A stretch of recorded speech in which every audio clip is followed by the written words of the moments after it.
The start of Ukraine's long-awaited counteroffensive is now very close. Tension remains on Ukraine's southern front line ahead of the decisive counterattack. Protests and attacks broke out throughout the week in the Russian-controlled cities of Kherson, Melitopol, and Berdyansk. These cities in the south form part of Russia's main land route to Crimea.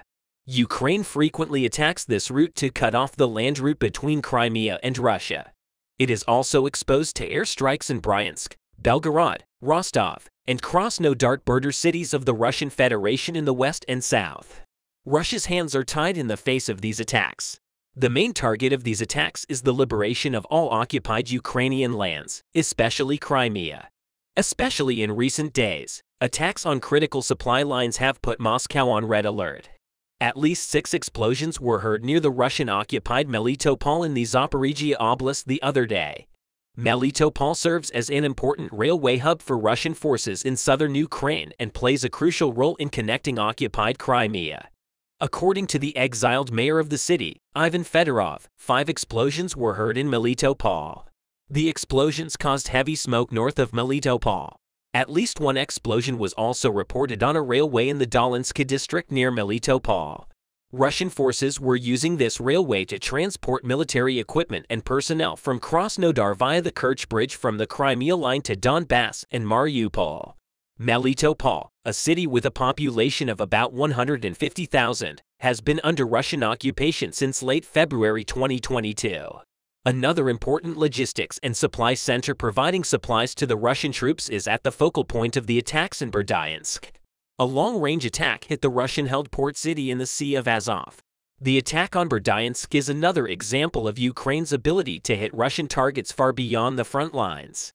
Berdyansk, about 96 kilometers from the front lines, is the latest example of long-range targets that Ukraine can now hit thanks to donated weapons. This is at least the 4th attack on the port city in recent weeks. Following this latest attack, a Russian deployed official said that the attack was carried out by Storm Shadow air-launched cruise missiles supplied by the United Kingdom. Ukraine's Berdyansk City Military Administration Telegram channel stated that as a result of the attack, a large number of Russian ships docked at the port fled from the Ukrainian coast, capturing Berdyansk. In the early days of this all-out conflict, it was a big win for the Russians. In addition to confiscating about a dozen ships from the Ukrainian Navy at the time, it is an important logistics and supply center providing supplies to Russian troops in the region. The main purpose of the Ukrainian armed forces attacking the railways and ports is to cut off the connection between Crimea and southern Ukraine by disrupting Russia's supply lines. It's unclear where the weight of Ukraine's impending counteroffensive will fall, but a successful attack on the southern Kherson and Zaporizhia regions could open the way to Crimea and cut off the Russian supply route to the peninsula. That's why the key piece of land here is Crimea, as it is known. The leader of Kiev has often expressed his insistence on taking back Crimea.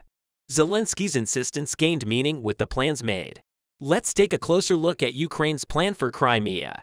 Ukraine has outlined a plan for how it can reclaim control of Crimea from Putin's hands. Alexei Danilov, Secretary of the National Security and Defense Council of Ukraine, published the plan ahead of the counterattack that Kiev is planning this spring. The plan includes dismantling the massive 19-kilometer bridge between Crimea and Russia, which has been dubbed Europe's longest bridge. Located between the Black Sea and the Sea of Azov, Crimea is home to tens of thousands of deployed Russian soldiers and numerous Russian military bases. White House officials insist that there has been no change in position. He states that Crimea belongs to Ukraine. In fact, the United States is one step closer to Putin's red line by saying the way to neutralize Crimea. What could be the U.S. formula to force Putin? Let's consider in detail. The United States argues that Ukraine can seize Crimea without violence. U.S. diplomats and many senior officials are suggesting the blockade option to curb Russian aggression. According to a former U.S. diplomat, both countries are likely on the verge of launching new attacks. According to the diplomat, a blockade of Crimea from Russian aggression is a better option than the Ukrainian attempt to seize the region. The U.S. diplomat is not alone in his views. Voices for Ukraine's blockade of Crimea are increasing. Retired U.S. Army Europe Commander Ben Hodges has urged Kiev forces to isolate Crimea using long-range precision strikes. Hodges said, "Drive the Black Sea Fleet with daily precision strikes from Sevastopol." Do the same for the Russian Air Force at Saki. Ukraine can use low-cost explosive unmanned surface ships for swarm attacks against Russian warships stationed in Sevastopol. The concept is simple. Loaded with cameras loaded with explosives, low-profile USBs are aimed at targets. This emerging technology could sink warships and destroy naval infrastructure. The blockade approach could be part of a successful strategy to return Crimea to Ukraine. However, this depends on the degree of military support Ukraine receives from the international community. There are multiple other variants at play. Much will also depend on the outcome of battles elsewhere in Ukraine. A series of major failures by the Russian military could quickly change expectations and cause successive retreats. We have already seen the migration of the inhabitants of Crimea after the successful attacks. At this point, it's important to emphasize that Crimea is part of Ukraine and that multiple options for evasion are reasonable and actionable. Many seemingly unlikely scenarios can quickly become possible. On the other hand, it is unclear where the weight of Ukraine's upcoming counteroffensive will fall. But a successful attack on the southern Kherson and Zaporizhia regions could open the way to Crimea and cut off the Russian supply route to the peninsula. Ukraine and its foreign partners hope that the next move will lay the foundation for the eventual liberation of Crimea, which has been at the center of the Ukraine-Russia conflict for more than 9 years. Foreign partners urge Kyiv to be careful about Crimea. Recent leaks of the alleged Pentagon intelligence seem to show U.S. skepticism about how far the Ukrainians can take their next offensive. U.S. Joint Chief of Staff General Mark Milley stated that Kyiv is facing a very difficult operation in Crimea. Russia's nuclear weapons also stand on the Crimean issue. Russian President Vladimir Putin and his top officials have repeatedly pointed to a nuclear escalation in Ukraine, with Prime Minister Dmitry Medvedev saying in February that any weapon would be considered for the region's defense, assuming Ukrainian troops are successful in southern Ukraine. Approaching Crimea still poses great geographical challenges. Crimea is separated from the mainland by the Perekop Isthmus, which is just over 4 miles long at its widest point. There are only 2 roads leading south to Crimea, with both now surrounded by new Russian fortifications. The eastern road could be made impassable by demolishing a bridge. The swampy terrain in the neck of the peninsula can cause problems for heavy armor and other vehicles. It could potentially slow Ukraine's advance and divert attacking troops into prepared fire corridors. Nevertheless, despite the geographical difficulty of the historical peninsula, Ukraine is determined to take back Crimea. In October, a truck bomb significantly damaged the bridge, and Russia flagged Ukrainian military intelligence. Ukraine did not claim responsibility for the bomb, but Ukrainian authorities have repeatedly threatened to hit the bridge in the past. Also, in the Danilov plan, he proposed that all Ukrainians working for the Moscow-appointed administration in Crimea be prosecuted. Danilov said that some of the employees will face criminal charges, while others will lose their state pensions and be barred from public jobs. According to the plan, Russians who moved to Crimea after 2014 will be deported. Meanwhile, all real estate deals made under Russian rule would be voided. It is difficult to predict when Kyiv will realize the Crimean plan. However, looking at the successes achieved on the front lines, Crimea is not an impossible target for Ukraine. Crimea is Ukraine, and one day this historical peninsula will return to its real owner. In the coming days, we will wait and see whether the successes of the Ukrainian armed forces in the counteroffensive will bring Kyiv closer to Crimea. The trench clashes of the war in Ukraine are no longer limited to Bakhmut. The Ukrainian armed forces realized that this was just a waste of time, and that's why Ukrainian troops launched critical offensive operations from the eastern front lines such as Kromovchausi via Ivanovsky Soldier rather than Bakhmut. The aim of the Ukrainians here was, of course, to stop the Russians in Bakhmut and gain an advantage in the front lines close to this city. Unlike the Ukrainian troops, the Russians seem to have long been accustomed to suffering heavy losses on both the southern and northern flanks of Bakhmut, as well as the city's central front lines. But the Ukrainians seem to have already lit the flare of their covert offensive plan. Let's explore this critical offensive operation of the Ukrainian armed forces, which even the Russians could not predict. Ukrainian armed forces Donbass broke through the Russian front lines at Novokuznetsky with 30 Leopard 2 tanks. The Great Offensive begins.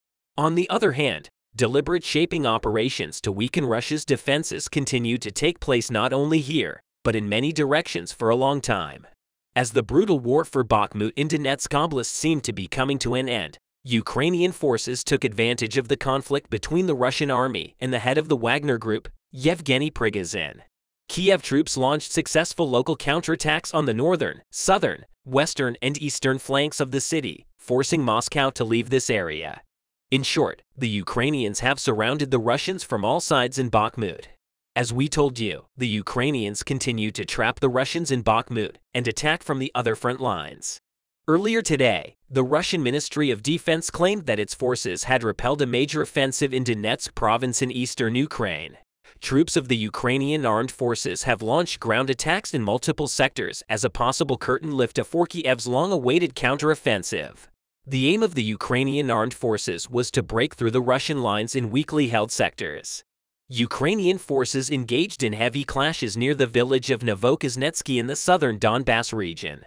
30 NATO main battle tanks and heavy armored infantry vehicles, including German-made Leopard 2 tanks, participated in the attack by the Ukrainian armed forces. At the same time, the 21st and 31st Mechanized Brigades of the Ukrainian Army, consisting of 6 mechanized and 2 tank battalions, participated in the offensive operation. Fierce clashes broke out between the Ukrainian and Russian forces on the Novokuznetsky front line. The roar of armored vehicles, the sound of shells exploding in the soldiers' guns made the front line groan. As a result of these attacks, the Ukrainian troops gained ground in some places while the Russian troops were disappointed again.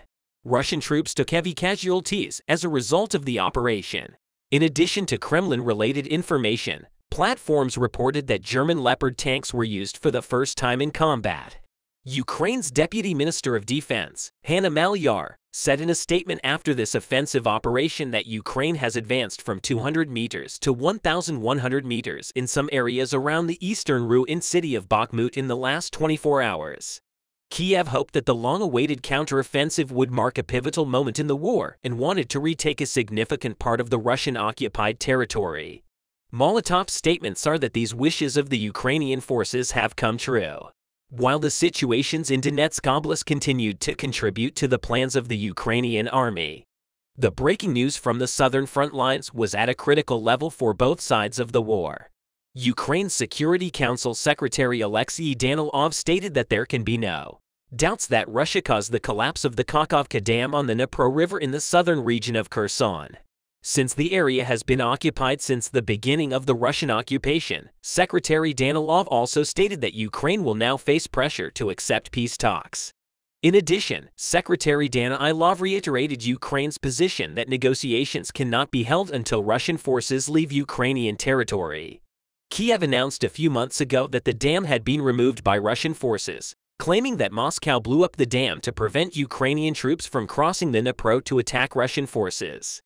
Russia blames Ukraine for the collapse of the dam, but Ukraine has suggested that Russia was behind the explosions that damaged the Kakhovka hydroelectric power plant and destroyed the dam. Ukraine President Volodymyr Zelensky shared very critical evaluations on this issue in a statement he made online. According to President Zelensky, Russia's deliberate destruction of the Kakhovka reservoir, which is particularly critical for providing water to Crimea, shows that Russian forces already understood that they would have to flee Crimea. On the other hand, Kremlin spokesman Dmitry Peskov accused Ukraine of an act he described as sabotage and acknowledged that the dam's collapse could affect Crimea's water resources. In addition, spokesman Peskov claimed that Ukraine's aim was to deprive Crimea of water and that the North Crimean Canal already received significantly less water.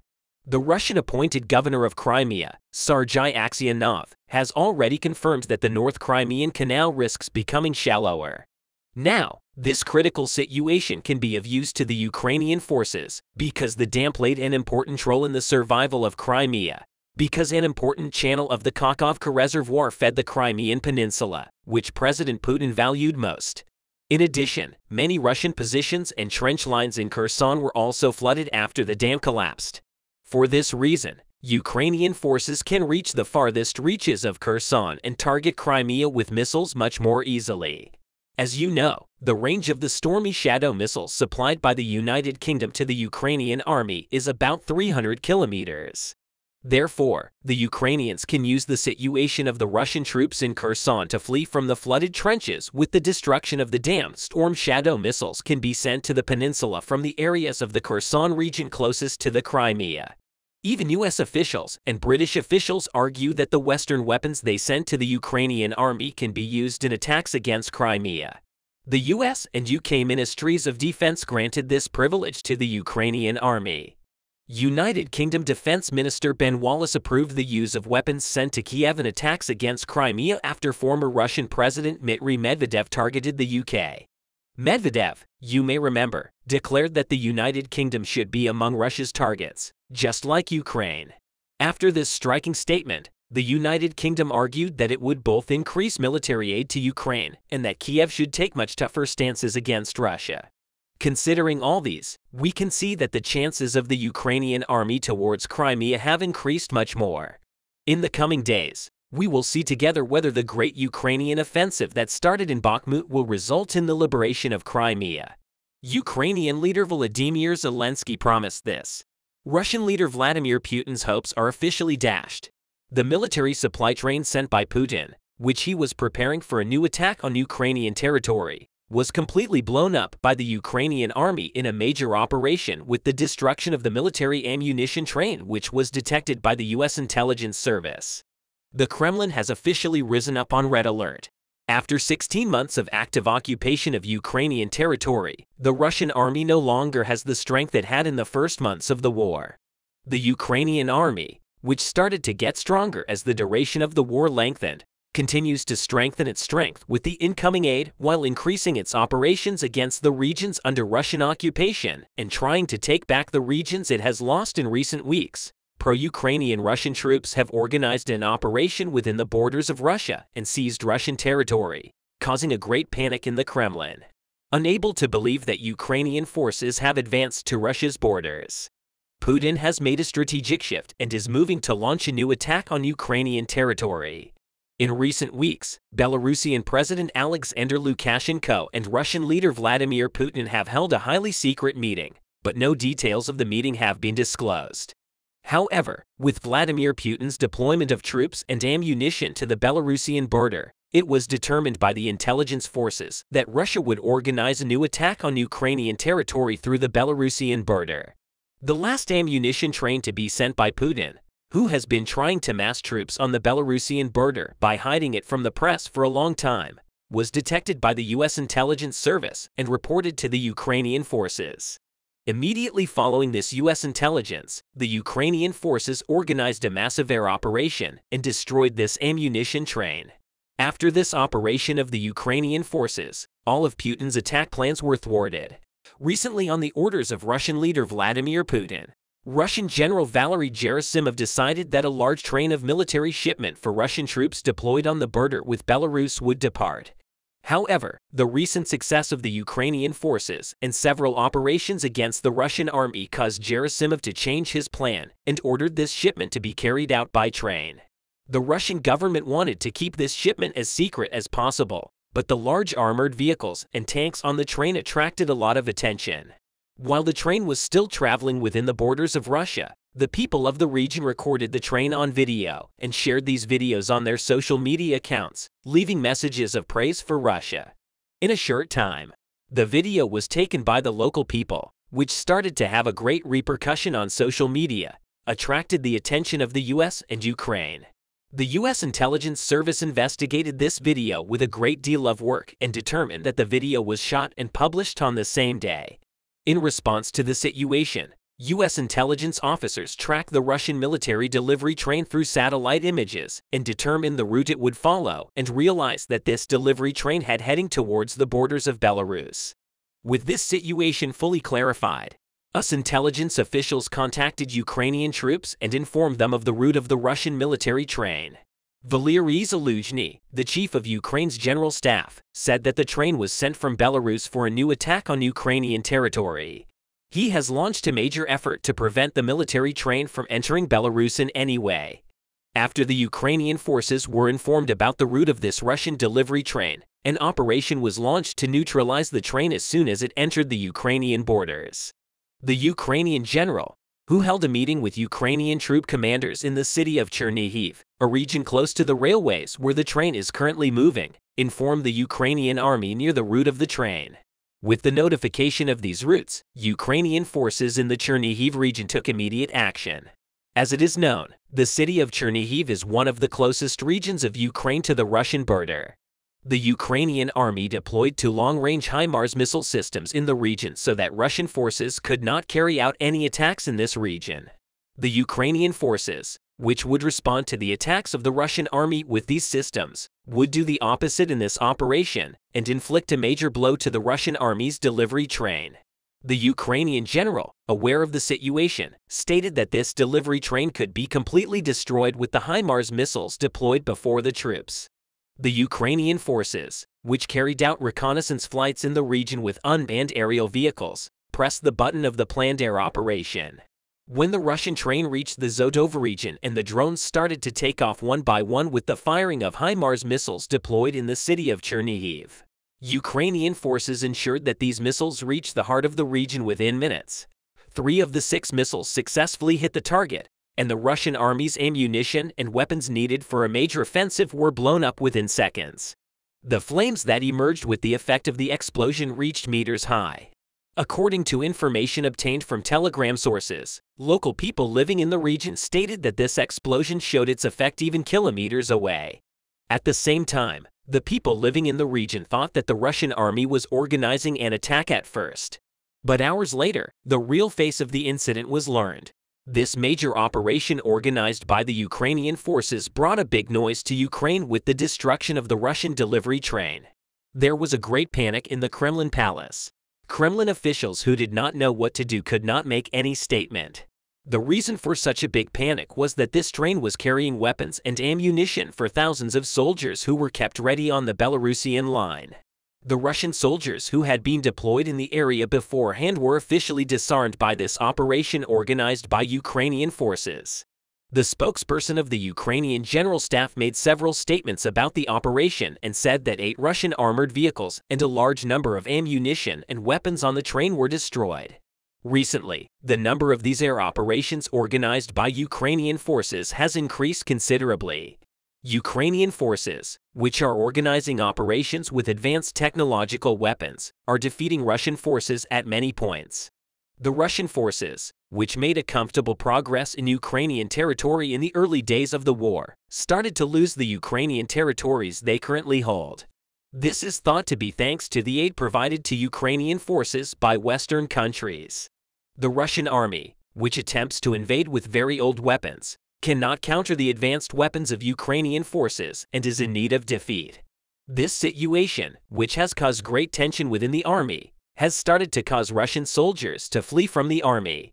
What the soldiers who escaped from the Russian army and surrendered to the Ukrainian forces had to say was widely reported in the world press. The Russian soldiers said that it was better to be a prisoner of Ukrainian forces than to fight with old weapons on Putin's personal wishes and expressed the unfavorable conditions in the army. They said that they could not even get enough food to meet their daily needs.